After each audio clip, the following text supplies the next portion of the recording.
আম্মা জান আয়েশার নাম ছিল হুমায়রা। উনি একটু কিছু হয়ে গেলে লাল হয়ে যেতেন যখন রাগান্বিত হইতেন।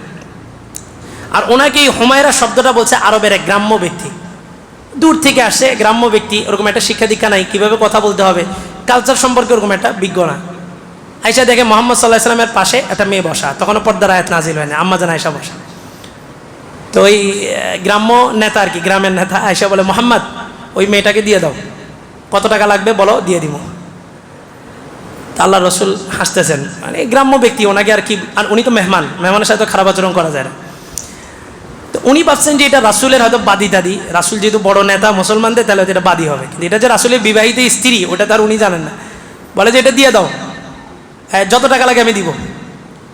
আল্লাহ রসুল মুস্কি হাসতেছেন। আম্মা জান আয়েশা কিন্তু রাগ হইতেছেন, রাগ হইতে হইতে চেহারা পুরো লাল হয়ে গেছে। ওই গ্রাম্য ব্যক্তি সর্বপ্রথম আম্মা জান আয়েশাকে বললেন, ইয়া হুমায়রা। হুমায়রা মানে কি? লাল টুকটুকি। এই শব্দটা সর্বপ্রথম কে বলছে?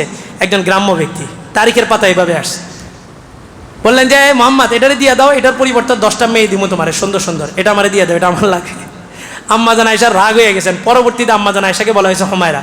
রাসূলের সামনে যখন ইউসুফ আলাইহিস সালাম বর্ণনা দেওয়া হলো, আম্মা জান আয়েশা রাগ হয়ে গেলেন, লাল হয়ে বললেন, তুমি ইউসুফের কথা বলো। ইউসুফের ভালোবাসায় ওই মেয়েরা হাত কাটছে, আর আমার রাসূলের সৌন্দর্য, রাসূলের চেহারার সৌন্দর্য দেখা, লাবণ্যতা দেখা মানুষ তার গর্দান পর্যন্ত কেটে দিছে রাসূলের সৌন্দর্যের উপর।